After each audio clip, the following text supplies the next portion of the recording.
Extra, extra, read all about it, and hello, true crimers. Here's another compilation video for you, see? What am I doing? yeah, this is another one, all right? I'm gonna throw a whole bunch at you this week, just deal with it. I'm sorry for being aggressive. This, I hope you like stories that don't have an ending, because that's what this video basically is. This is another playlist from my TikTok, and this playlist has like 130 something videos in it, so it's going to take me a while to get through all of them. But this is the unsolved / cold cases stories. And I am throwing 30 of them at you because I have so many in that playlist. So this is going to be a longer video than normal. It's probably going to be around an hour and a half long. I noticed that there were 2 cases in there. One of them actually ended up being solved, and one of them has more information since. So I included those still in the video with the update video I made on each of those. So closure on one of them for sure, and a little bit more information / closure on another one. But other than that, none of the other ones, to my knowledge, are solved. I really should go through and see if there's any more information on these, but there's so many of them that it's so hard to keep track. I need a secretary or 6. So, without further ado, I'm going to stop flapping my gums at you and then start flapping my gums at you for the next 90 minutes or so. So, without further ado, here are 30 cases that are, well, here are 28 cases that are definitely still unsolved, maybe, and one that is solved and one that has more information, so viewer discretion is advised.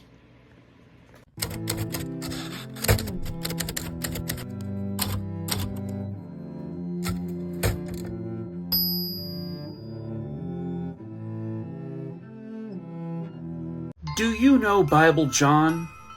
Do ya? Hello, true crimerers.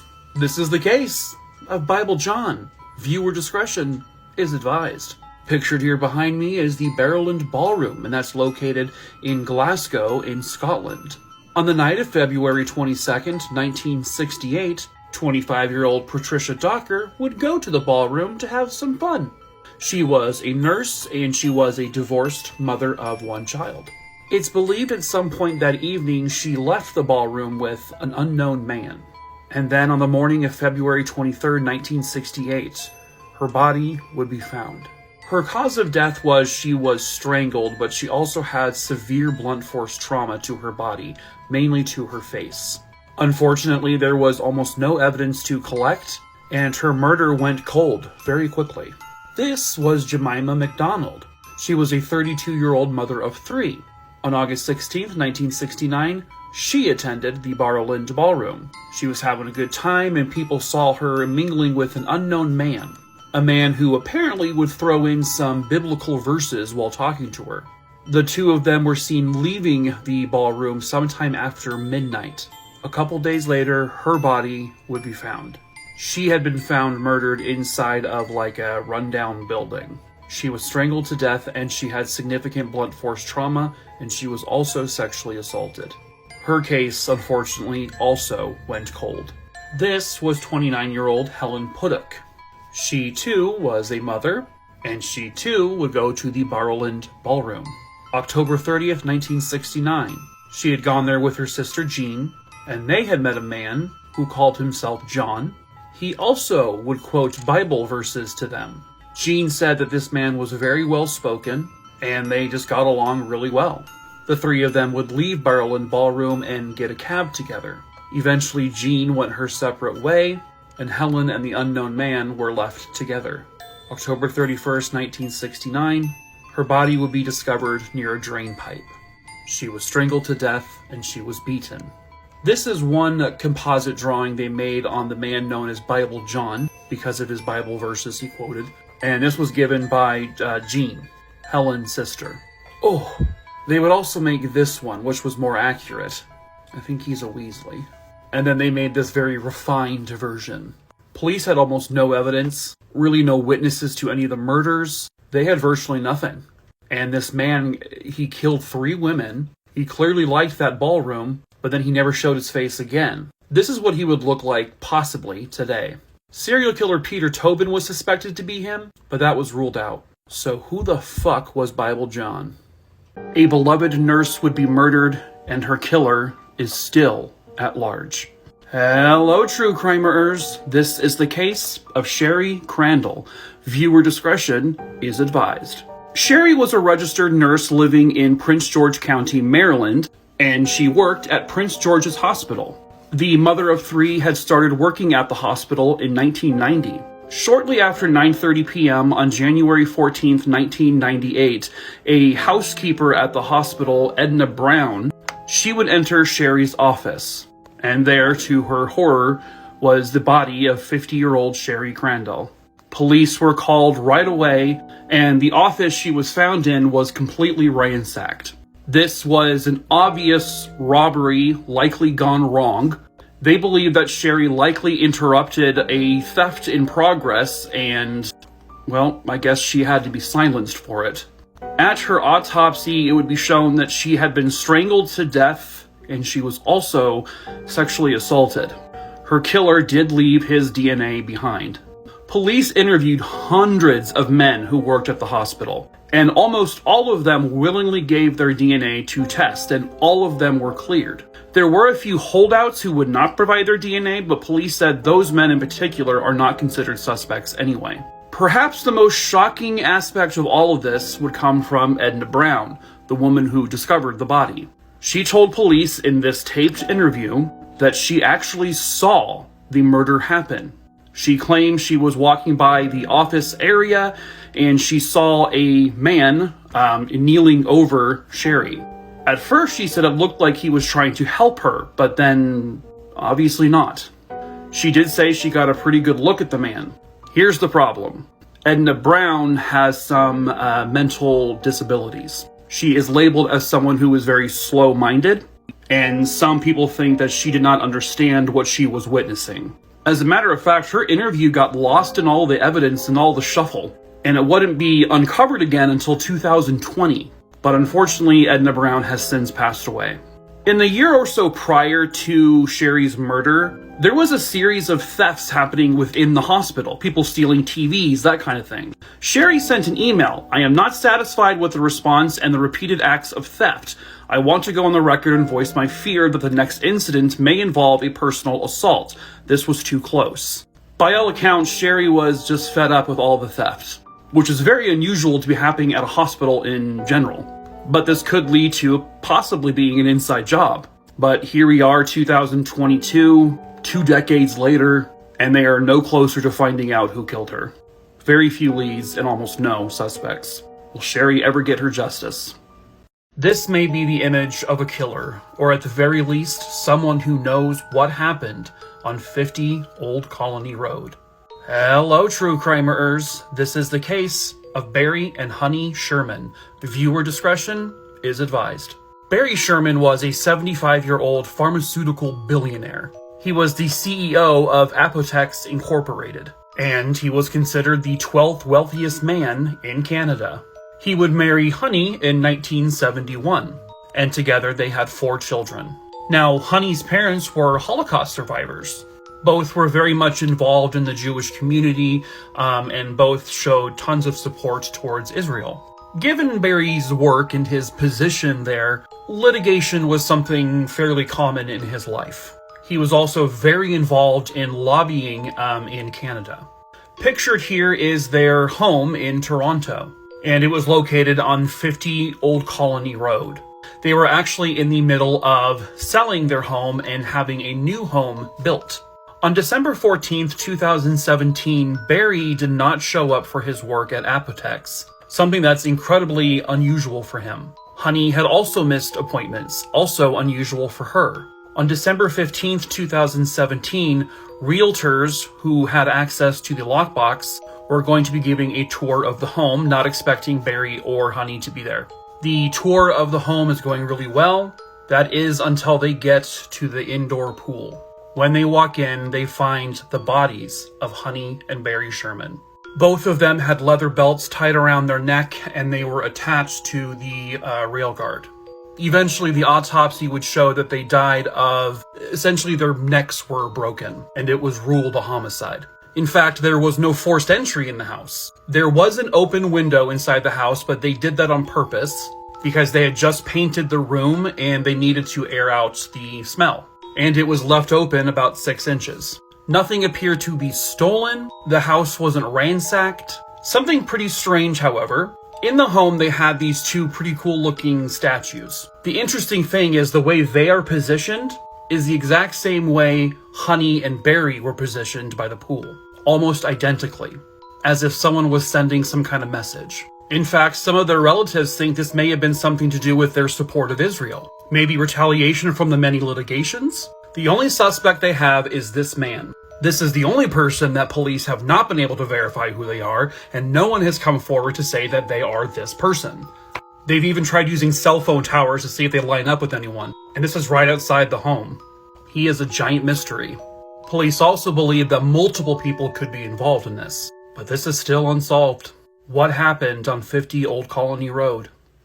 The only thing standing in the way of solving a brutal murder in Germany is finding the identity of this man. Hello, true crimerers. This is the case of Tristan Brubach. Viewer discretion is advised.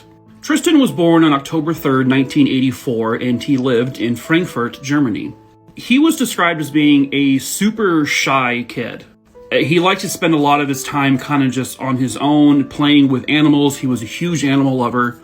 On March 26, 1998, Tristan would walk into a little convenience store and he would be caught on CCTV footage. And this was the last image of Tristan alive. And then around 3:20 p.m. that afternoon, he would be seen by several people at Bruno Ash Park. Within a very short time frame after that, 3 teenage boys said they saw what appeared to be a man fighting or doing something with another younger individual. Regardless, it wasn't something they were going to be able to intervene in. Now, they witnessed this happen here inside this tunnel. Shortly after 5 p.m., 3 other children would walk into this tunnel and they would discover the body of Tristan Brubach. This was a tunnel known as Lindholm, and Tristan was not too far into it. He had been beaten severely.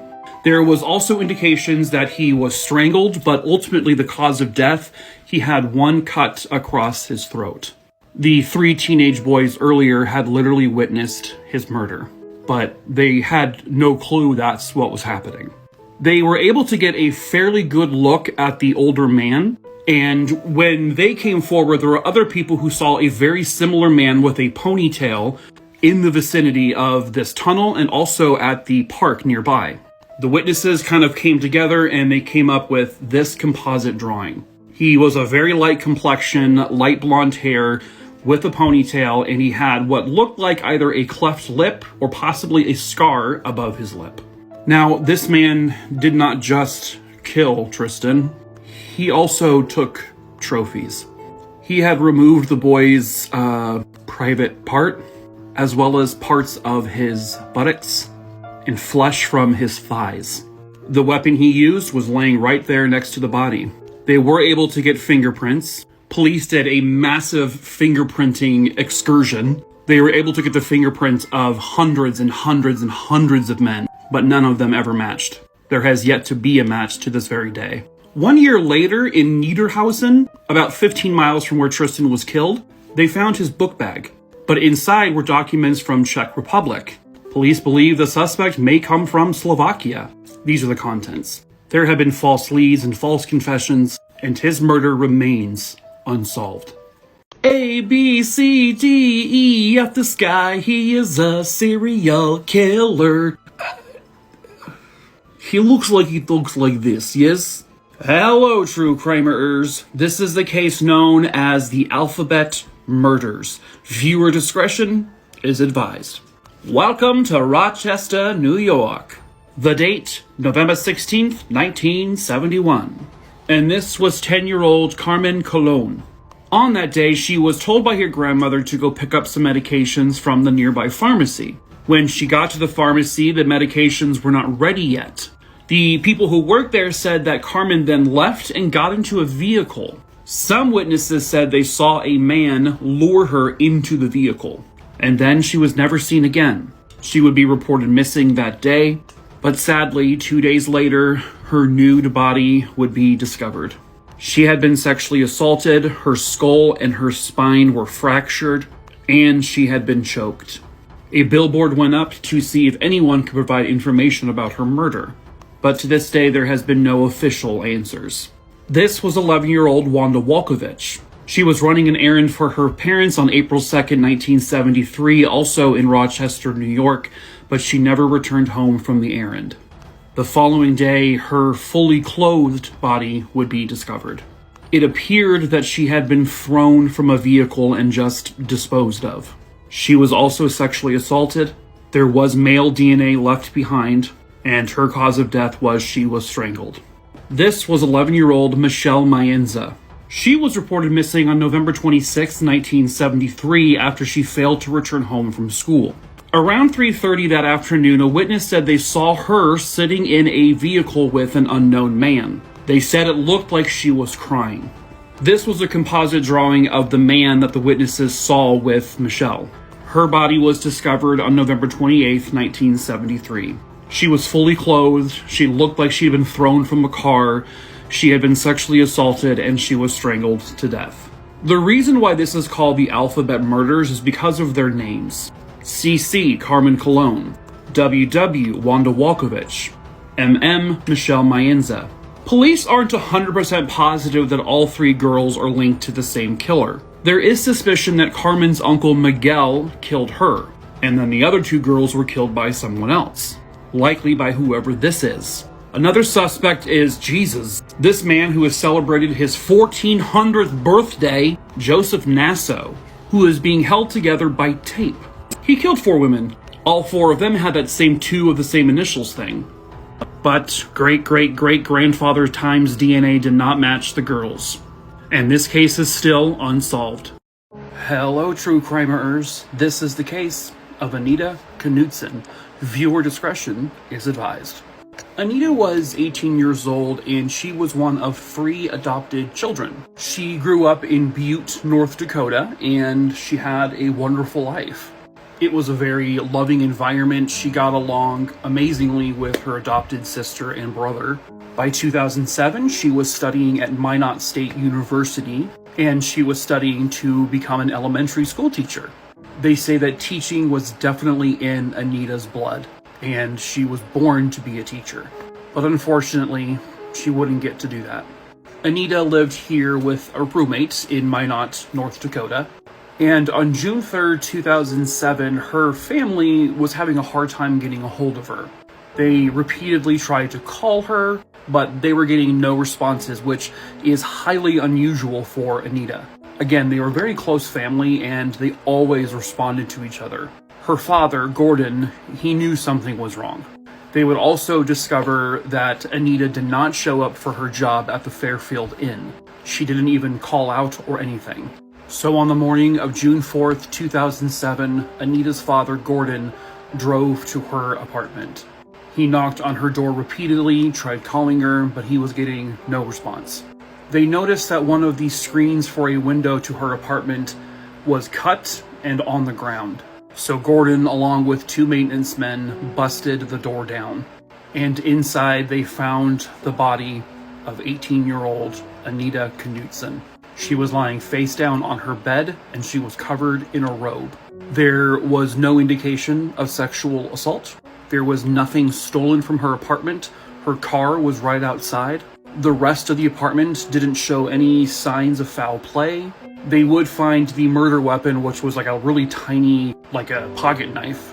There was obviously her DNA on it, but also the DNA of another unknown source. Police would question someone possibly suspicious in her life. A good friend of hers that they went to senior prom together. His name was Tyler Schmaltz. He said they were best friends, but that was about it. He maybe had a little crush on her. Some say there was like an obsession, but ultimately he's never been charged or arrested with the crime. In fact, nobody has. They questioned the maintenance workers from the apartment complex. There were people doing roof work nearby. They were questioned. All of these people they've questioned, they got DNA swabs from. It's just as if someone entered her apartment, went up to her while she was sleeping and stabbed her and then left. For literally no reason. They believe the window slashing was staged, as there was blood on it. But to this day, they're still looking for leads. Who killed Anita Knutson? Hello, true crimerers. There is a breaking news update on the case of Anita Knutson. She was brutally murdered 15 years ago in Minot, North Dakota, and for that 15 years, there has been very few leads and there have not been very many suspects. But today, police in Minot have made an arrest. 34-year-old Nicole Rice, the roommate of Anita Knutson, has been arrested and charged with her murder. The roommate says she was out of town that entire weekend. Now, police never officially ruled her out, but they never had enough evidence to really go after her. They have not released any specific information, so I don't know, but it does appear that they are confident enough that she is the murderer of Anita. Hello, true crimerers. This is the unsolved case of Ann Paetz. Viewer discretion is advised. Ann was a 23-year-old woman living in the Flint, Michigan area. Now, sadly, I can't really find much information about Ann or this case in general. But what I do know is that on July 2nd, 1999, Ann was driving from Saginaw on her way to Montrose, and this was about 2 o'clock in the morning. And she was actually on her way to her boyfriend's apartment. Just 40 minutes later, her vehicle is found, but she is gone. The car is a 1995 Ford Contour, and there was some damage observed on the rear quarter panel of the car, but nothing else was out of the ordinary. The car was still operational. A few hours later, at approximately 7:45 in the morning, and about 15 miles away from where her car was found, the body of Ann Paetz was found. Even though this was over 20 years ago, her cause of death has still never been revealed. Now, a lot of times when there's very, very little evidence to go on, homicide detectives will leave out the cause of death from the news, because if only they and the killer know how she died, it's a great way to catch the killer. Now, she was wearing a ring, and that ring had male DNA on it. That DNA has never matched anyone. At one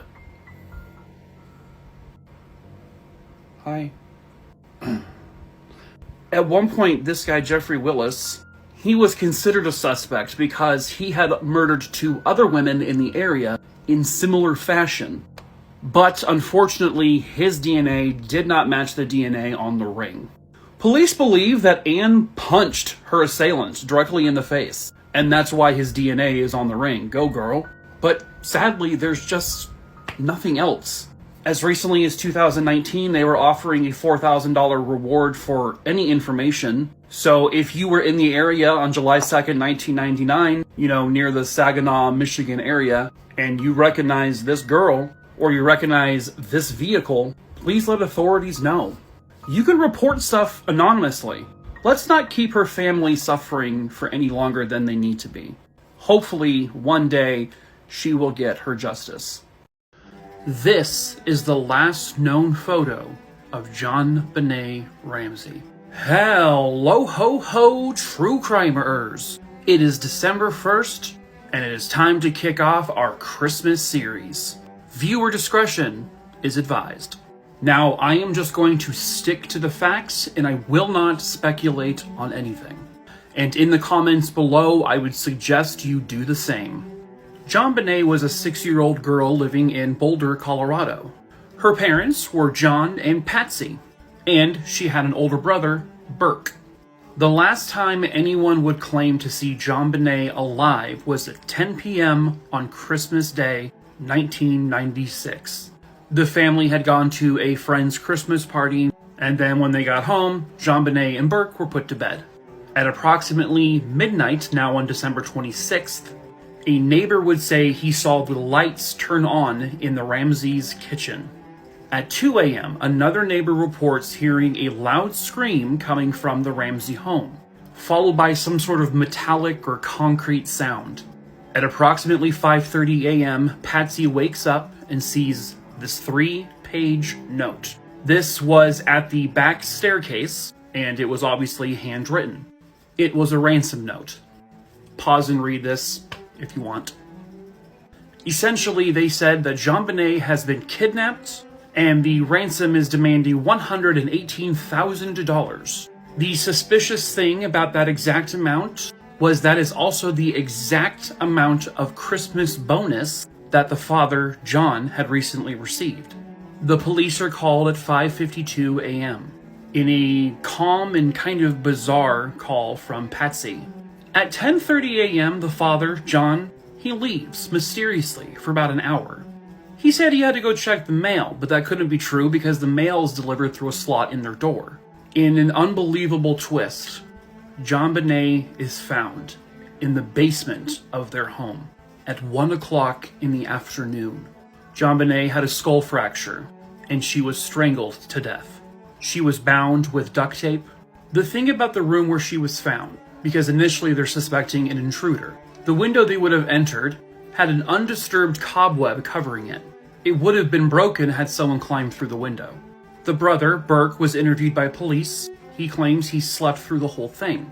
JonBenet's stomach contents would show pineapples and milk. Her brother Burke's favorite meal. A handwriting expert recently would show that the handwriting of the 3-page note matches that of Patsy Ramsey. In 2008, the parents were cleared of any involvement, and her murder remains unsolved. 2 people missing, and possibly up to 8 people murdered, and it is still unsolved. Hello, true crimerers. This is the case known as the Colonial Parkway murders. Viewer discretion is advised. On October 12, 1986, which was Columbus Day weekend, the bodies of 27-year-old Kathleen Thomas and 21-year-old Rebecca Dowski were found. They were found inside of Catherine's 1980 Honda Civic, and this was along the Colonial Parkway in Williamsburg, Virginia. Both women had rope burns around their neck, and one of them was nearly decapitated. They were also doused in diesel fuel, but the fuel was never ignited. There was no sign of a struggle, there was no sign of sexual assault, and both of their purses and money were still in the car, so this was not even a robbery. On September 20th, 1987, 20-year-old David Knobling and 14-year-old Robin Edwards, their bodies would also be found. They were found at the Ragged Island Wildlife Refuge. They had both been shot point blank in the head. They were reported missing, and it took 3 days to discover their bodies. David's black Ford Ranger was discovered as well in the same area. The driver's side window was rolled halfway down, which gave police the idea that possibly someone posing as a cop did this, pretending to pull them over. Again, no sign of sexual assault, no sign of a struggle, nothing was stolen. April 10th, 1988, 18-year-old Cassandra Haley and 20-year-old Richard Call, they were reported missing. Richard's red Toyota Celica was found pushed over the side of a hill, but in this case, there were no bodies inside. In fact, the 2 of them have never been found. But they are suspected to be dead, and the 2 of them perfectly matched the profile of who the Colonial Parkway killer was, in fact, killing. Labor Day weekend, 1989. 18-year-old Anna Maria Phelps and 21-year-old Daniel Lauer, they were reported missing. At this point, everyone pretty much suspected that they were just another set of victims of the Colonial Parkway killer. Daniel's 1972 Chevy Nova was found abandoned at a rest stop, but again, there were no bodies inside. Just a mess of things, but nothing appeared to be stolen. But then on October 19th, about a month and a half later, their skeletal remains would be found. It appeared that they had been stabbed. 7 years would go by when 24-year-old Julia Williams and 26-year-old Lolly Winans, their bodies were also found in Virginia, but 200 miles away from the other murders. But they were potentially linked due to DNA left behind that matched DNA left behind at the other crime scenes. But that DNA has still never matched anyone. They suspect this may be a cop or someone posing as a cop, but it's still unsolved. Septic tanks. They're gross, yeah? Nasty as shit, even, right? Hello, true crimerers. This is the case of Septic Tank Sam. Viewer discretion is advised. On April 13th, 1977, in Alberta, Canada, a couple was walking a property they owned, and they were wanting to take their abandoned septic tank. Well, when they went to the septic tank, and by the way, this is not the exact one, I can't find a picture of theirs, but they saw a leg and a foot bobbing in the contents of the tank. If you don't know what a septic tank is, Google it. So, of course, they went to the RCMP immediately and told them, hey, we have a body on our property. And they went there and they physically had to scoop out the contents of the septic tank. And that's when they would discover the full remains of an unidentified male. The coroner did an autopsy, and his cause of death was he had been shot twice in the chest and twice in the head. They also discovered that he was very likely tortured. He had been beaten, he had been burned.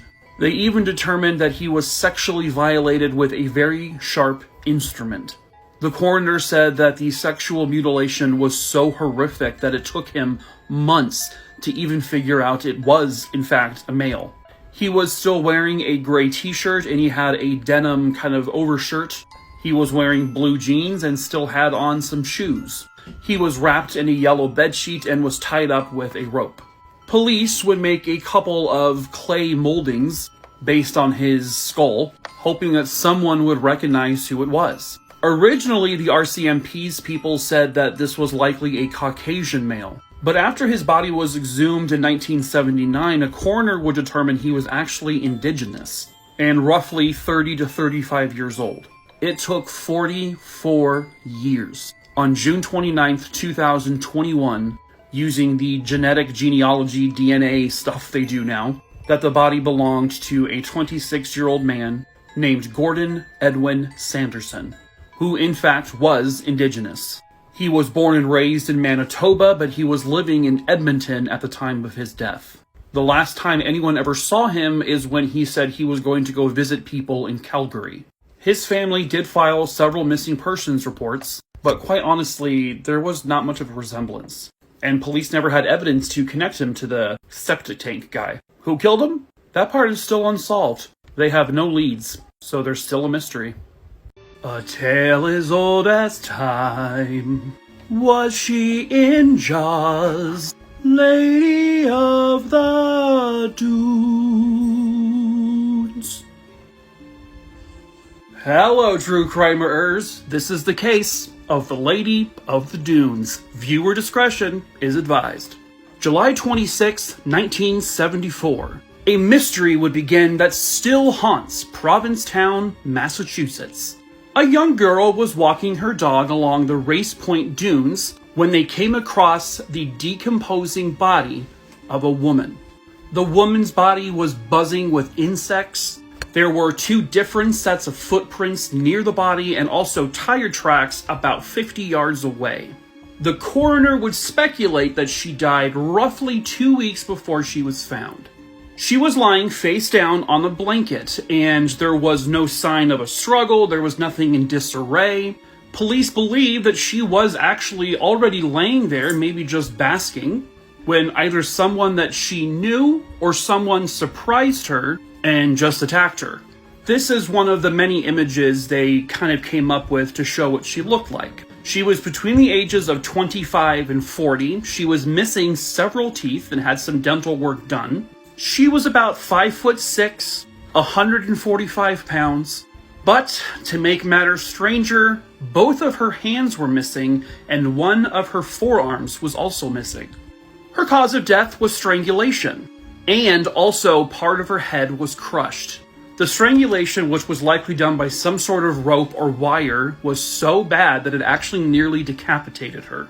The coroner also believes that she was likely sexually assaulted after she was already dead. Yuck. These are various other images they kind of made up with her over the years. Police looked through a ton of missing persons cases, and there was nothing. At least no one that matched the description of the Lady of the Dunes. One of the biggest theories is that she actually appeared in the movie Jaws, as this background extra. However, nothing has actually come of this lead.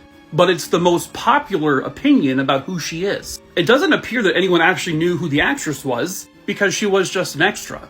And fucking hell, man. God, you're creepy. A serial killer named Haddon Clark, he confessed to killing the woman. He said, yeah, I could have told the police her name, but after they beat the shit out of me, I wasn't gonna do that. But he also confessed to a lot of crimes he didn't do, and he was a schizophrenic. Some people have claimed to see her with Whitey Bulger, but not corroborated. And her murder, her case, is still unsolved. Who, in fact, was the Lady of the Dunes? More breaking news, for true crime people at least. Garnier has a new sleek and shiny... I'm just kidding. Lady of the Dunes has been identified today. This has been one of the most, I guess you can say, infamous unsolved murders that has a Jane Doe with it. Basically, a woman was found brutally murdered in Massachusetts way back in 1974. They believed when they found her that she had been dead for quite some time, but they were never able to identify who she was. So she has been identified as Ruth Marie Terry, and this is the composite drawing that they had done of her, and this is what she actually looked like. And I believe she was originally from Tennessee. She was 37 years old at the time of her murder, and it has been 48 years since she was discovered. So investigators used forensic genealogy, something they've been doing a lot of recently, which is awesome. And that's how they finally were able to identify her. They had exhumed her body way back in 2000, but that didn't lead to anything. So, but holy crap, now they have. So that's awesome. Unfortunately, this does nothing for whoever killed her, because that person is still unidentified. Now, she would have been about 86 years old today. So her killer, very good chance that person is probably deceased, but you never know. But I guess if anyone recognizes her and just so happened to be in the Provincetown area in Massachusetts back in July of 1974, any information you can give, I believe you can notify the FBI, actually. So, yeah, I mean, it's awesome that her family can get this kind of closure now, so rock on. This street here is the last place a 13-year-old boy in Greenwich, Connecticut would ever be seen alive. Hello, true crimerers. This is the case of Matthew Margolies. Viewer discretion is advised. Matthew was a very charismatic young man, and he absolutely loved the outdoors. Fishing was one of his favorite activities, something that he learned from his grandfather. He and his grandfather actually had a really special relationship. But sadly, his grandfather would pass away about 2 weeks before Matthew's story that I'm about to tell happened. On the afternoon of August 31st, 1984, Matthew had walked to his grandmother's house. He would spend a lot of time at her house, especially while his mother, who was a nurse, was at work. He had been out earlier that day, he had caught some fish, and then he decided he wanted to go back out again. So Matthew grabbed his fishing pole and began to walk down this road. This is the corner of Pembroke Road and Comley Avenue. Witnesses reported seeing the young boy walking down the street with his fishing pole, and then after that, no one had ever seen him again. When Matthew's mother got off of work that day, she went straight to her mother's house because that's where the kids had been. When she arrived that evening, Matthew was not there. They just assumed that he was at his normal fishing location, so they went to that area and he wasn't there either. Matthew was missing. So they contacted police, and from what it sounds like in the various articles I've read about this, police did not really begin a thorough investigation from the get-go. They remained very lax about the whole thing, despite it being a very young boy who was missing. They didn't really assign a specific detective to the case either. But they did begin searching for Matthew in the area. This is a picture of them searching a road. They even began to comb the little fishing areas to see if perhaps he was in the water. He was not. A couple of days later, a person in the area of these woods said there was a very foul odor, and they found a sneaker that was described as the sneaker that Matthew was wearing. So police again were called and brought to this area, and it was there they discovered the body of 13-year-old Matthew Margolies. He was wearing nothing but his underwear. He had been stabbed multiple times. There were also signs that he asphyxiated because his chest had been compressed. Near the body, they did find the murder weapon, which was a knife. Police, of course, searched the area, but they did not find anything else of relevance. So who did this? Well, it's not known. There have been suspects, mainly other teenagers. There was a known teenage bully who actually lived really close to where the body was found, and this person had threatened another child with a knife, but they never had evidence to connect him to this murder. Police have kept everything very hush-hush, no details released, and this murder is still unsolved. A total stranger knocks on your door. You've never seen them before, but they know your name. Hello, true crimerers. This is the case of Kanika Powell. Viewer discretion is advised. Kanika was a 28-year-old woman living in Prince George County, Maryland. After high school, Kanika joined the U.S. Army. She served and then she came back home. She then got a job at Applied Physics Laboratory at the Johns Hopkins University. Now, her work was in the security field, but we're talking national security. She would actually work with the Department of Homeland Security, and her role was top secret. She could not tell her friends or family what she actually did. On August 23rd, 2008, Kanika would have a very creepy experience. A man knocked on her apartment door. When she opened it, the man identified himself as working with the FBI. He showed her a badge that was clearly a fake. He then tried to gain access to Kanika's apartment. She refused to let him in, and he would not truly identify himself to her or how he knew her. So Kanika calls police. She just wanted to file a report on the incident. She sends out emails to her family and to her friends, especially her female friends, saying, "Hey ladies, look out for this possible scam." And then, 4 days after that one, another knock on her door. It was another man. This time it's 7:30 in the morning and the man is claiming he has a package to deliver to her. She wasn't expecting anything, and no one delivers at 7:30 in the morning. The man left. Kanika again told her friends and family and police. She then went out to run some errands and she got back to her apartment at approximately 11:50 a.m. And then another man was waiting outside of her door. No one knows what was said between the two, but the unknown man opened fire on Kanika and shot her multiple times until she was dead. And the authorities are absolutely clueless as to who could have killed her. She herself and her friends and family would say, "Well, I have no enemies. Not that, we're aware of." She hadn't been in any kind of argument or fight with anyone.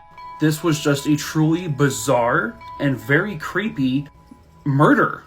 The murderer left no trace of themselves behind. No fingerprints, no DNA, no hair, nothing. There was a serial killer in the area. His name was Jason Thomas Scott. They said, "Oh, maybe he did it." But they eventually would rule him out. By the way, her keys and wallet were left behind, so this wasn't a robbery. Who killed Kanika Powell? Screams of horror and agony would be coming from this church a few days before Christmas 1994. What was happening?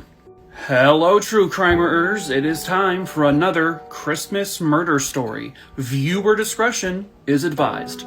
Pictured here was 31-year-old Tracey Mertens of Rochdale, England. She and her boyfriend Joey Kavanagh and their 2 children had moved to Rochdale from Birmingham in 1994. Joey Kavanagh was someone who was known to be addicted to drugs, and there may have been possible connections to some pretty dangerous drug dealers because of that.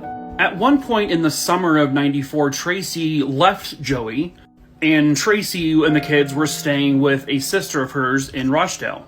Tracey at the time was trying to hide from Joey. She was taping up windows and curtains. At some point after moving out of their home in Birmingham, someone had written on a window, allegedly, the word death. But apparently that aspect cannot be completely verified. On December 22nd, 1994, Tracey would leave her new home in Rochdale and go back to the home in Birmingham. And this is because she needed to pick up, the family's benefit book. Now, family said that this was a completely random trip. This was not planned, and this was all a chance thing. When she arrived back in Birmingham, she decided to go to her sister's place and stay the night, and then the next day went to the old house. Approximately 5 hours later, and about 65 miles away in Cheshire, screams of bloody agony would be coming from the front steps of Christ Church, and the smell of petrol was permeating in the air. Right on the front of the church was the burning body of Tracey Mertens, and she was actually still alive. She was rushed to the hospital where they said she had burns on 95% of her body, but she was still able to talk. Tracey said that about 10 minutes after arriving at her old home, two men that she described as two overweight black men wearing baseball caps kicked the door in, screamed, "Where's Joey?" before they blindfolded her, threw her into a yellow car like this, and they drove her around. Tracey said that the two men communicated to each other in like a foreign language that police would discern as something probably along the lines of Jamaican. She didn't give up the information that they wanted. Tracey's mother and sister think she didn't do that because the two kids were with Joey at that time. So then they brought her to the front of this church, dumped petrol all over her, and lit her on fire. She would die shortly after arriving at the hospital. Police think this is drug-related. Joey denies knowing who the men are, and this Christmas-time murder is unsolved. Was it murder? Was it self-unaliving? Was it because of drugs? Depression? Witchcraft? Nobody knows. Hello, true crimerers. This is the case of the Jamison family. Viewer discretion is advised. The Jamisons were a family who were living in Red Oak, Oklahoma, and their case is one of the most mysterious that has happened in recent memory. The family consisted of 44-year-old father, Bobby, his 40-year-old wife, Sherilyn, and their 6-year-old daughter, Madison. They also had a little puppers named Maisie. Now, some things to think about before we get into the meat of the story. In 2003, Bobby was involved in a car accident that gave him chronic back pain. Sherilyn was diagnosed with bipolar disorder. She wasn't always taking her medication. The marriage was, I guess, reported to be kind of iffy. Let's see, at one point they asked a pastor to do an exorcism on their home. They thought dark spirits were there.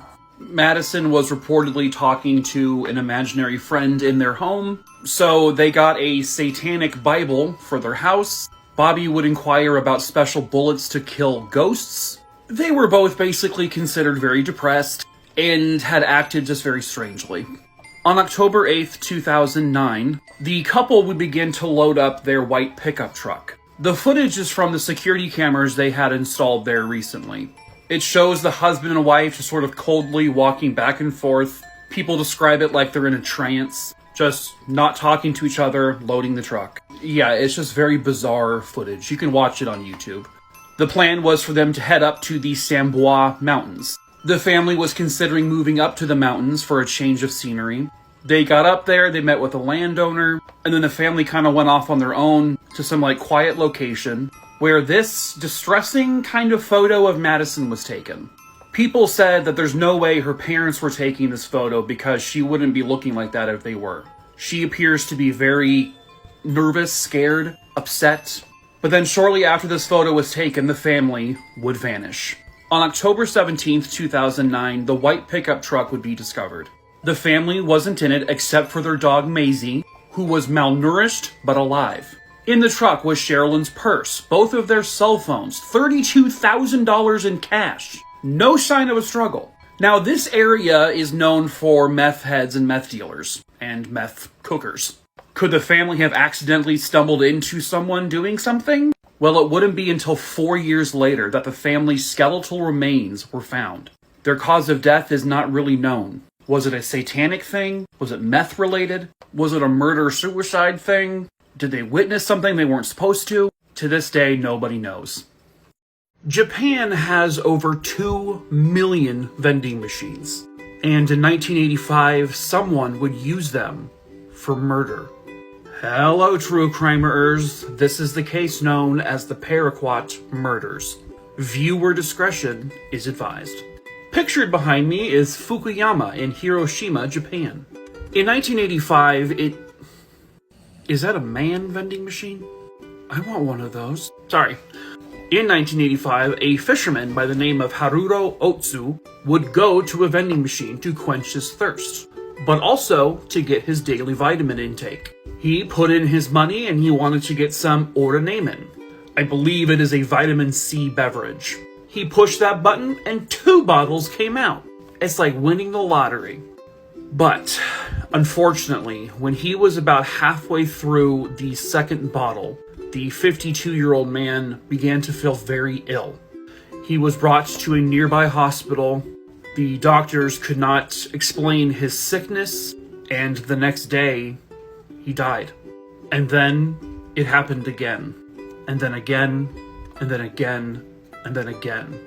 Over the course of about 8 months between April and November of 1985, 10 people would die after drinking something they got from a vending machine. They were able to determine what was causing the deaths, and that is the beverages they drank were laced with Paraquat. It is essentially a herbicide. It is a highly toxic chemical that, if ingested, can obviously lead to death. It's very commonly used here in the United States as a weed killer. But 10 people in Japan would die from this poison. 35, at least, other people were poisoned but managed to survive, likely because they did not fully drink the beverage. This poison in a human can cause heart failure, kidney, liver failure, seizures. So they know what is causing these deaths, they just don't know who. All of the bottles had to have been previously opened, obviously, for someone to put the chemical in. So these bottles, when you crack them open, they don't have that cracking noise because it was already opened. There were vending machine companies in Japan that were blaming the consumer for not noticing that. Okay. They put warning labels on every vending machine they could. They said, do not drink any beverages from these machines. So by November, the poisoning stopped. But with a population of just under 2 million people in Hiroshima, finding the culprit was impossible. Someone used vending machines to kill citizens, and that person is walking free. Hello, true crimerers. This is the extremely recent case of Benjamin Anderson. Viewer discretion is advised. Benjamin was a 41-year-old man living in Phoenix, Arizona. On December 31st, 2021, yes, just the other day, Brian Anderson's friend, Daniel Stachowiak, he was supposed to have brunch with his friend Benjamin. But Benjamin, around 8 o'clock in the morning on December 31st, canceled those plans. Benjamin said he was just super tired. He had just driven back from northern Arizona to Phoenix. Later that day, around 6 p.m., the friend, Daniel, got a text message from Benjamin's aunt. Benjamin and Daniel had been friends for over 20 years, so they're close with the family. Well, the aunt says that she hadn't heard anything from Benjamin. Daniel starts texting Benjamin's phone, but the messages are not being shown as delivered anymore. Then other friends of Benjamin would reach out to Daniel saying that they're not getting any response from him either. No one's answering the phone, it's going straight to voicemail and not responding to text messages. So Daniel went to Benjamin's apartment, and it was very unusual. The lights in the apartment were all on. The apartment was a total mess, which was not like Benjamin at all. There was money and credit cards just sort of thrown all over the counters. There was like a soaking wet towel on the bed. There was clothes on the floor in the kitchen. And Daniel's white Lexus UX was missing.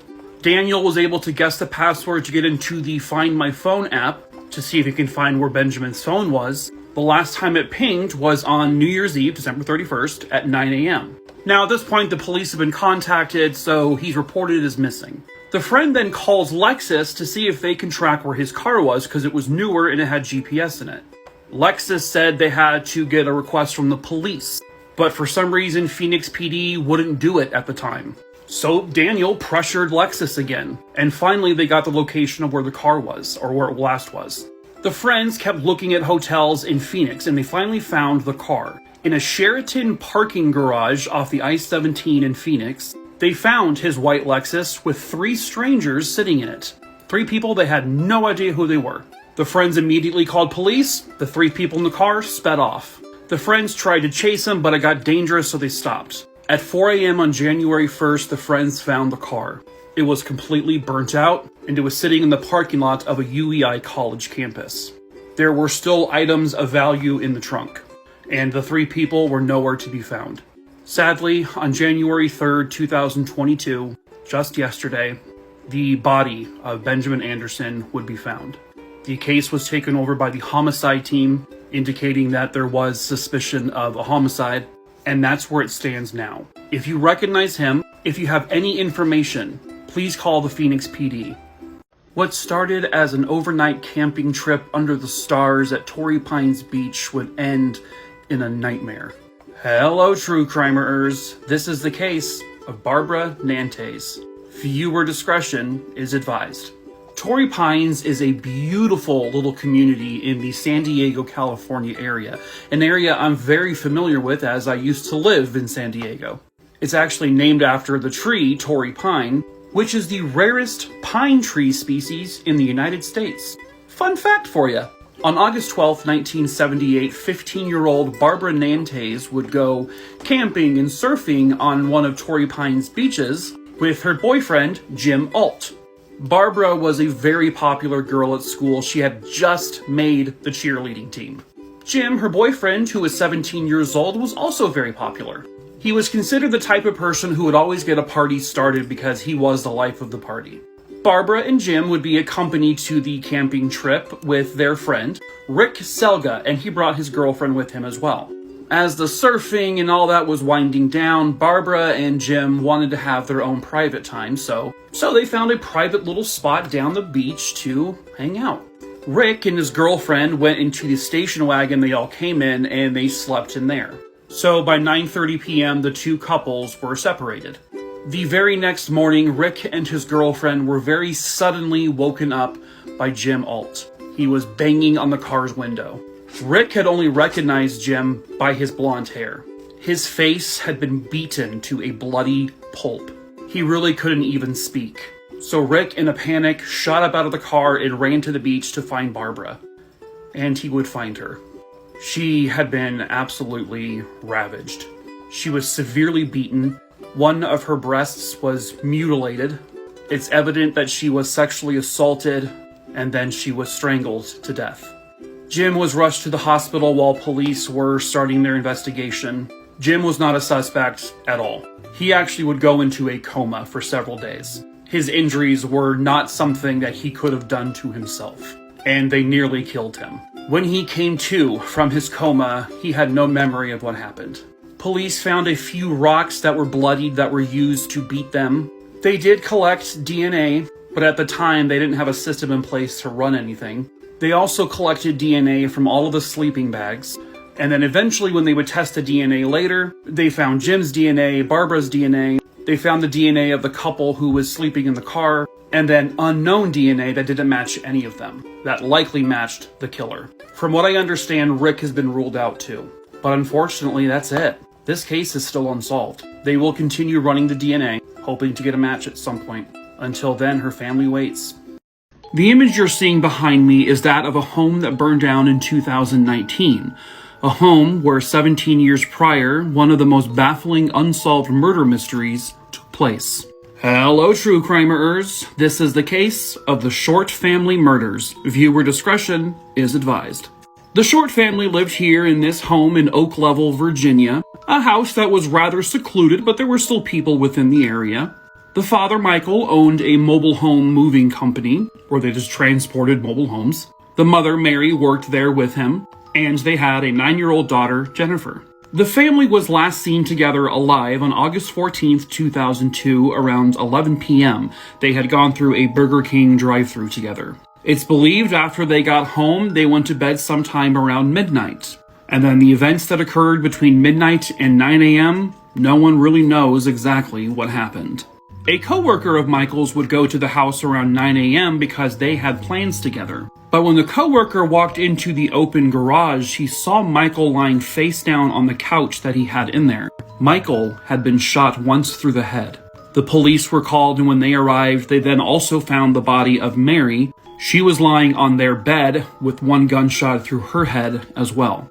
They stated that the gunshots appeared to be execution style.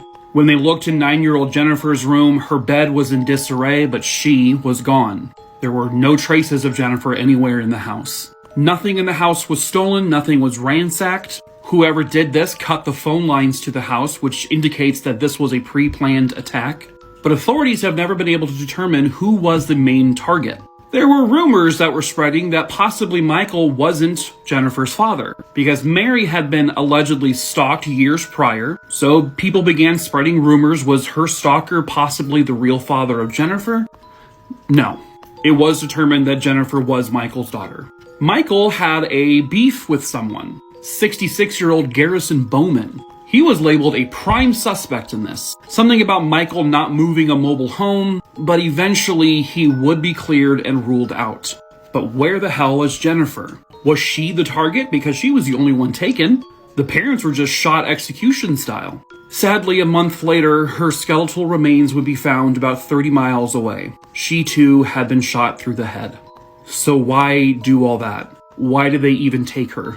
The sheriff's department who was investigating this case, well, they came under some major scrutiny. You see, it turns out corruption was running rampant through their department. Several of them were indicted and charged and convicted, and they fucked this whole investigation up from the get-go. The FBI was brought in. They managed to get a composite drawing of a man who was seen in the area, who was driving a truck that looked just like this. 17 years later, the empty house is burned down. Why? By who? Who killed them? Hello, true crimeers. This is the case known as the Rainbow Maniac. Viewer discretion is advised. Today's story takes us to Brazil in South America. Brazil has this weird distinction of being one of the most LGBTQ-friendly places in South America, but also one of the deadliest places for members of the LGBTQ. Politically speaking, it's one of the most advanced locations in all of South America in terms of rights for LGBTQ citizens.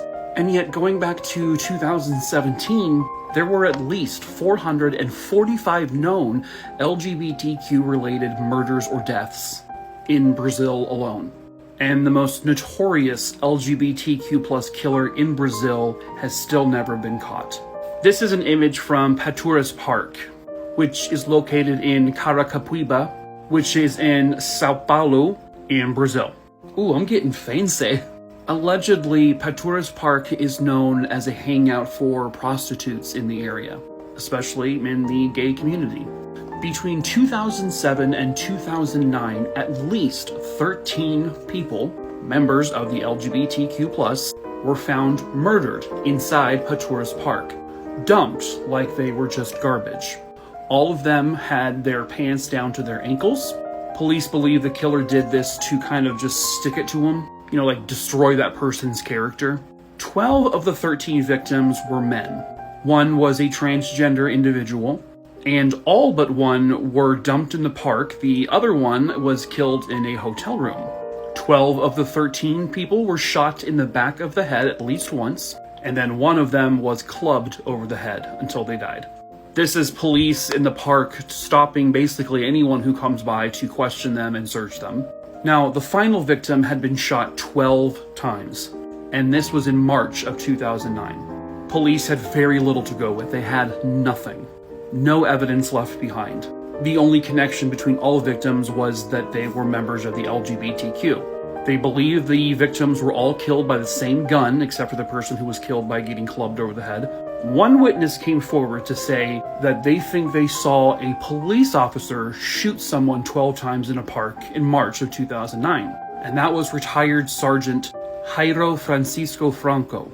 He allegedly had issues with the gay community, and he was even charged for the murders. And then other witnesses came forward to say that, yeah, they've seen him strolling through the park at times. He went on trial in 2011, but was found to be not guilty by a jury vote of 4-2, making the Rainbow Maniac still at large. Could the disappearances and eventual murders of 3 different women set decades apart be linked to the same person? Hello, true crimeers. This is the case of Amanda Tusing. Viewer discretion is advised.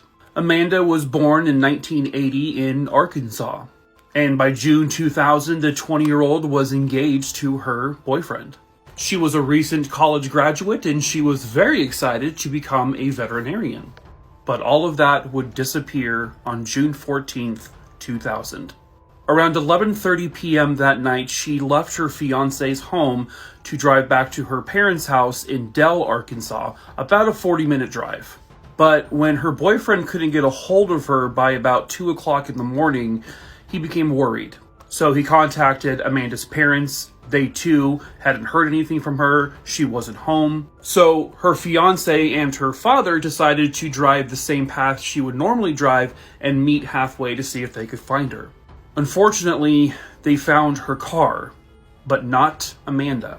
Her 1992 Pontiac Grand Am was pulled off to the side of the highway. The car was turned off, but the keys were still in the ignition. She had a ice-cold Coca-Cola in the cup holder. She had her belongings on the seat next to her, and the driver's side window was rolled about halfway down. Sadly, 3 days later, they would discover the body of Amanda Tusing. They would rule her cause of death suffocation or drowning, and it was ruled a homicide. But because of the torrential downpour that was happening that night and the fact that she was found near water, the evidence was slim to nil. There was nothing. The only thing they really had to go on was the fact that her car looked as if she pulled off to the side of the road for someone. Someone like a cop. You know, her wallet was open as well, so indicating she was getting her driver's license out. The window rolled halfway down. 1 + 1, folks.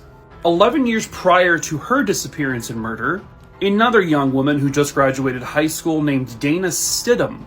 She too disappeared, and they found her vehicle parked on the side of the road, window rolled halfway down, wallet opened on the seat. Again, looked as if she was pulled over, but she was not in the car. Her case happened on July 25th, 1989. Her body was found 2 months later, badly decomposed. Again, very little evidence. They did suspect a potential man in her life who really wanted to date her, but she always told him no, but they had no evidence to link him to it.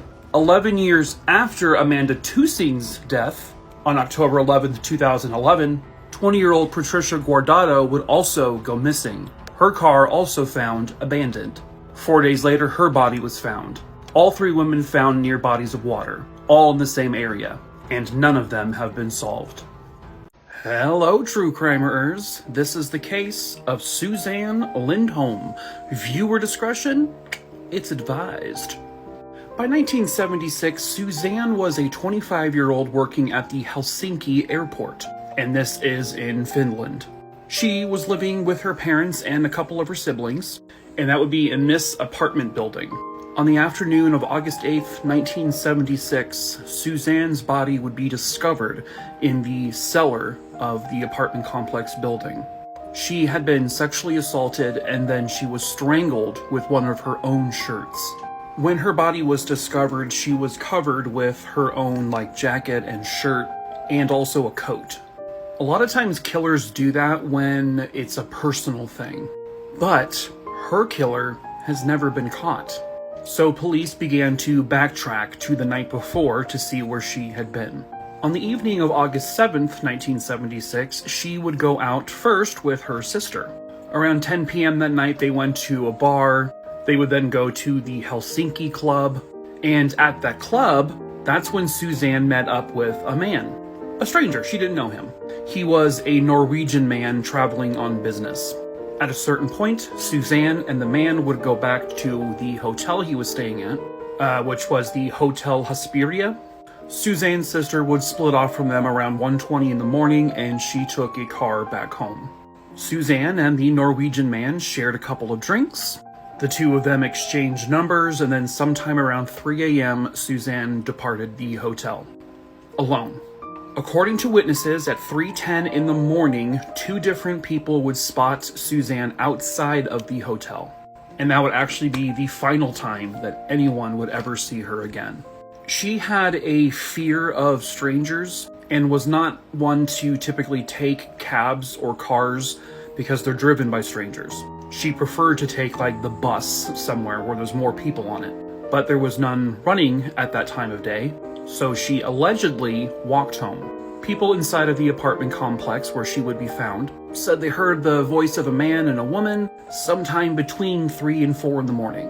Another witness claimed to hear the cellar door open and close, but nobody saw her or the person she was with.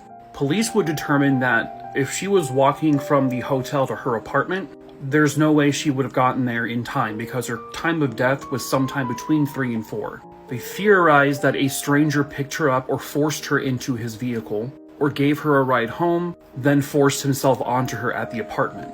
The Norwegian man was questioned, and he was completely cleared.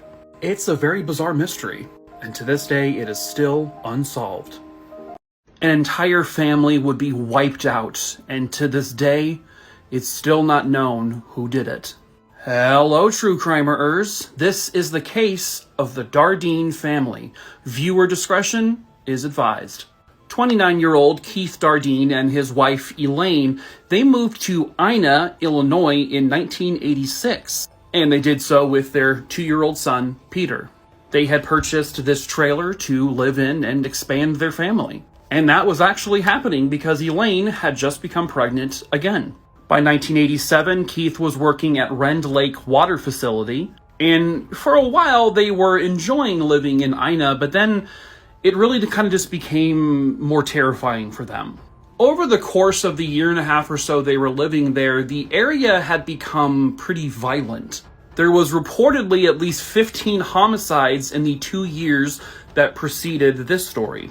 It was so bad that people in the area were really afraid to leave their homes, and that included the Dardeens. Keith had become so paranoid about it that one night a teenage girl stopped by because she needed to use the phone for an emergency, but he wouldn't let her in. The community was just really that wound up, and I understand why.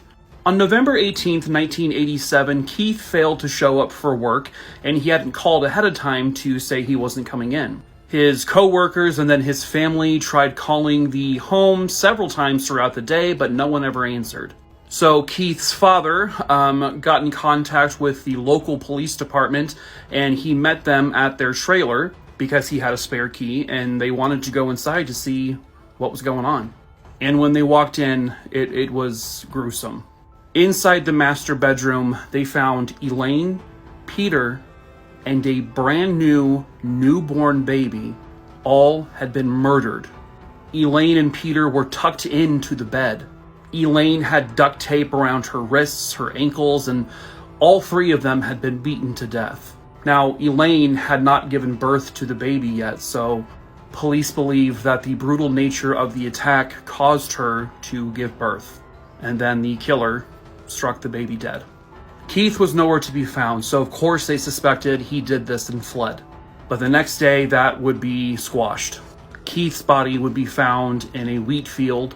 He was shot 3 times, and his manhood had been cut off. 11 miles away, Keith's 1981 Plymouth was found parked outside of a police station with blood inside.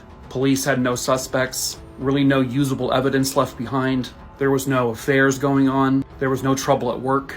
A man on death row by the name of Tommy Sells would confess, but he got many details wrong, so he was never charged. Who did this? A memorial off a beaten path in Ashland, Oregon is all that remains of a horrific and senseless murder. Hello, true crimerers. This is the case of David Grubbs. Viewer discretion is advised. David was a 23-year-old man living in Ashland, Oregon, and he worked at a local store called Shoppin' Cart. Oh, that's a cute name. At approximately 5 p.m. on November 19th, 2011, David got off of his shift at the Shoppin' Cart, and he was walking home through Ashland, Oregon. He had been walking down this bike path on his way home when a horrific scene would take place. Friends and family and coworkers would describe David as a man who just loved to make people laugh. He was someone who could just brighten your day just by being in your presence. He was a big part of the community.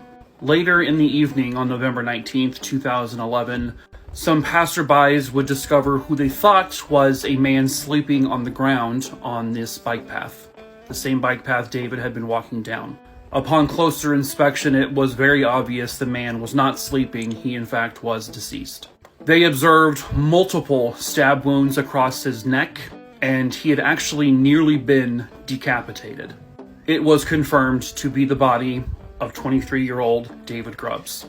The coroner and police would confirm that this was no small knife that did this. This wasn't like a pocket knife. This was done by a full-on giant knife that could be sheathed on someone's pants, possibly even a sword. When they released that information, police would discover that, holy crap, so many people own swords. They had to question hundreds of people because all of these people owned them, but none of them actually panned out. One person of interest was Jesus Christ. God, you're a terrifying dude. One person of interest was this fella, Christian De Laurentiis. He was a drug addict, specifically with heroin. He lived in the area, and shortly after the murder, he had moved to Portland. Well, in 2015, Christian was arrested for another murder. He killed a roommate of his while living in Washington County. He dismembered him and stored his body parts in a freezer. Yeah, I'd say he's more than capable of doing what happened to David. But, unfortunately, police have not collected any physical evidence to actually connect Christian to David's murder. Christian was convicted and sentenced to life in prison for the other murder, and he can't get paroled. So police think if they question him, he'd say, yeah, fine, I killed David too, because what would it matter to him? But Christian won't talk to police. He's refusing. He has not been named an official suspect in the murder, but it's possible. And unfortunately, David's murder is still unsolved. Hello, true crimerers. This is the case known as The Girl from the Main. Viewer discretion is advised. Now, the Main is actually a river in Germany, and it runs through Frankfurt and Würzburg. It's about 326 miles long. Well, on July 31st, 2001, something was noticed inside the Main. It was a body. The police arrived somewhere around 2:50 p.m. that day, and when they pulled the body out of the river, they noticed that it was a young girl. This is a composite drawing of the girl. They believe she was about 15, possibly 16 years old, and said she actually looked younger than what her age actually was. She was roughly 5'2", about 85 pounds, very petite girl. She was wrapped in a bedsheet and tied to the foot of an umbrella stand, which that was meant to weigh her down. She also had a couple of scars that were actually identified as nalas, which those and her physical description gave the investigators that this girl was likely originally from Pakistan or Afghanistan, but was likely living in the Frankfurt area. Unfortunately, there was really no physical evidence that would point to her killers or her identity. No one was reported missing that matched her description, and based on her injuries, that's probably not all that surprising. It appeared that she had gone through physical abuse for years, a long time. Her arms were malformed, and they said that was likely due to fractures healing, but without a medical professional involved. She had deep scars on her legs, her forehead, her chest. She actually had cigarette burns on her body, and she even had a cauliflower ear due to another injury. Her cause of death was 2 severely fractured ribs that damaged the lungs and her spleen. And the coroner determined that happened sometime probably within 2 to 3 days of her being discovered, and she was in the water for about 12 to 14 hours. But no one has ever come forward to identify her, so her identity and the identity of her killers is still a mystery. Some think she may have been a servant for a family, but was obviously mistreated and abused by them. Perhaps this is why no one has any record of her, but that again, that's just speculation. So, who is the girl from the Main, and who killed her? Hop aboard the Wayback Machine, true crimerers, because that's where we're going. I could have done that a lot better. Hello, true crimerers. This is the case of Rita Bouchard. Viewer discretion is advised. February 1st, 1947, just outside Pawtucket, Rhode Island. Fun fact, this is only the second time I've ever talked about a case from Rhode Island. A man named Joseph Curry was walking down a path that was known as Lover's Lane when he saw what he thought was a big gray boulder But when he actually got closer, it was a body. The body of 17-year-old Rita Bouchard. She was covered in blood. Her throat had been cut from ear to ear, and she had 30 stab wounds in her back. This is the exact spot her body would be found, and right next to her body was a tree that had a whole bunch of, hatchet marks in it. Police believed that the killer left these hatchet marks as a way of knowing where the body was. Those marks are still in that tree to this very day. Detectives arrived at the crime scene. Jeez. Detectives back then were like frumpy McFrumperpantses, you know? Anyway, they noticed that there was nothing really out of the ordinary other than the body. Her clothing was not in disarray. She still had a gold watch on her wrist, but her pocketbook, which would have had about $40 in it, was missing. The murder weapon? Who knows? Not there. They don't even know if she was killed in that exact spot or killed somewhere else and then brought over there. They had discovered that on January 31st, Rita had left her job, which she actually left earlier than she usually would because she was feeling sick. 18 days after the murder took place, the murder weapon would be discovered. It was about half a mile away from the crime scene, and it was stained with blood. And then 2 months after the murder, a 17-year-old man by the name of Raymond Paetz, who was arrested for other reasons, would confess to the murder. He said he went to the Capitol Theater that day with Rita. They then went to the park, where some man in a car picked them both up. Who that man is or was, no one knows. And then later that day, Raymond went back to the park where he saw Rita there crying. Raymond said then Rita started hitting Raymond for some reason. And then all of a sudden, he just blacked out. And when he woke up, he was lying next to Rita's body. So he said, I must have killed her and I just don't remember doing it. However, Raymond got virtually all of the specifics about the murder wrong. He couldn't recall the spot where she was murdered, or the weapon she was killed with. Police would determine that he was just lying, for attention. He was institutionalized. Then after all of that, nothing. Literally. No more suspects, no more clues, no more leads, literally nothing. And to this day, Rita's murder is still unsolved. It would start with the accidental death of a young boy, and then it would end with a possible murder. Hello, true crimerers. This is the case of Rebecca Zahau. Viewer discretion is advised. Rebecca was born on March 15, 1979 in Burma. By 2008, she was living in Arizona and she was dating Jonah Shacknai. And he was the CEO of a pharmaceutical company. And at that time, he was a very, very wealthy man. He had a summer estate in Coronado, California. Well, this is an interesting one because I currently live in Arizona, and then this story takes place in the San Diego area where I'm originally from. Anyway, Jonah had a couple of children from a previous marriage, and that includes 6-year-old Max Shacknai. On July 11th, 2011, in their summer home in Coronado, a tragic accident would happen. The story goes is that Max was playing here on this second floor area when suddenly he fell over the banister. At the home at that time was just Rebecca, Max, and Rebecca's sister. Rebecca allegedly was in the bathroom at the time of the accident. When they discovered Max, they realized he wasn't really breathing, so they called 911 immediately. 5 days later, on July 16th, 2011, Max was pronounced dead. He had died from brain damage from oxygen deprivation, which were all related to his injuries. Now, the day after the accident, on July 12th, 2011, Rebecca would pick up Jonah's brother, Adam Shacknai, from the airport. He and his brother would have dinner later that night with Rebecca, and then on the morning of July 13th, 2011, Adam Shacknai would call 911. Just want to give you a trigger warning here. I am about to talk about self-unaliving. So, Adam would find the nude body of Rebecca Zahau hanging from this balcony attached to this rope. Her wrists were tied, her ankles were tied. The rope led from the balcony all the way to the master bedroom's bed. She had duct tape residue around her legs, and she was gagged with a clothing item.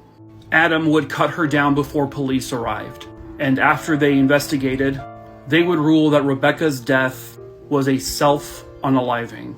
Possibly she was feeling depressed, and maybe blamed herself for what happened to the young boy. Now at this point, he was not dead yet. Scribbled on a door in the house was a note that says, "She saved him. Can you save her?" And it wasn't Rebecca's handwriting. Her family believed she was murdered by Adam, as some sort of retaliation to what happened to the boy. However, police proved it was possible to tie herself up the way she did, and gag herself. They were able to recreate all of it. Charges were never pressed against anyone. 11 women tossed away like they were garbage. Could there be more? Hello, true crimerers. This is the case of the West Mesa Bone Collector. Viewer discretion is advised. On a brisk February 2nd, 2009 evening, a woman in Albuquerque, New Mexico would be walking her dog, and they would discover something that would lead to an absolute nightmare. The woman's dog came across a bone that looked like a femur. So the police were notified, and they dug up that one little area, and they would discover the skeletal remains of an unknown person.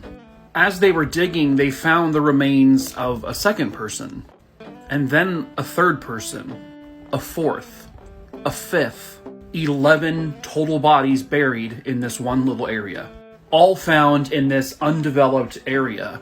So police would nickname this the West Mesa Bone Collector case. It took them over a year to be able to identify every single person. Every single victim was a female. All of them but one was known to be a sex worker, and they were between the ages of 15 and 32. All women had been reported missing previously, and one of them, Michelle Valdez, she was 4 months pregnant at the time. The only one of the victims who was not a sex worker was 15-year-old Jamie Barela. She was buried right next to her cousin, Evelyn Salazar. They were both last seen in 2004 after they said they were going to walk to a park. The people from the neighborhood nearby created this little memorial site for the victims. The FBI became involved in helping investigate this case, but they had very little to work with. A lot of the victims were runaways, and unfortunately when you have people involved in sex work like they were, it tends to be normal for them to sort of distance themselves from their family and friends. So police just weren't able to really connect any one person to all of these women. There was a 2004 Google Earth image that people considered kind of haunting. If you look closely, right above the red line, you can see tire tracks. And these tire tracks lead right to where the bodies were found. But sadly, over the years, with other developments happening, all of that's gone. Police only ever had 2 suspects, and they weren't even, solid. One of them, Joseph Blay, was arrested many times for exposing himself. A cellmate said that he revealed that he knew a lot of the victims. Then there was Lorenzo Montoya. He was known to pick up prostitutes. In fact, in 2006, he killed a woman, and when her boyfriend got home, he shot him dead. Now, there's also 6 additional missing women involved in the sex trade. Is there another gravesite? We may never know. Hello, true crimerers. This is the case known as the Paetz Drugstore Murders. Viewer discretion is advised. On the night of February 4th, 1979, these 3 young men would be closing up the Paetz Drugstore for the night. They worked at Paetz Drugstore, which honestly I had no idea was a thing. I'm used to Paetz being the shoe store. But their particular location was in San Mateo, California. Unfortunately, the 3 men inside, they would never come home again. The 3 men were 24-year-old Michael Olson, who was a newlywed and had a new baby at home as well, 17-year-old Billy Bumgardner, and 16-year-old Tracy Anderson. Michael was the assistant manager at that Payless. At some point after the store closed that evening, they were accosted by at least 1 robber. There are people who believe that there were possibly 2 other robbers involved as well. The bodies of the 3 co-workers would be found the following morning. They had all been shot execution style in the back of the head. Missing from the store was about $20,000 in cash and all of the receipts for the past week.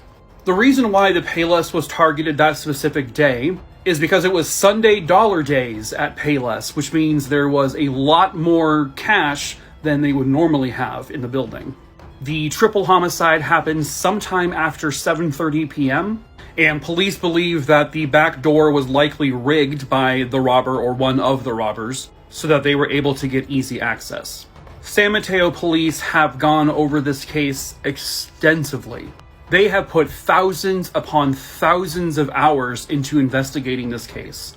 They have collected tons of evidence. They have interviewed several people, but they have yet to arrest and convict the killer or killers.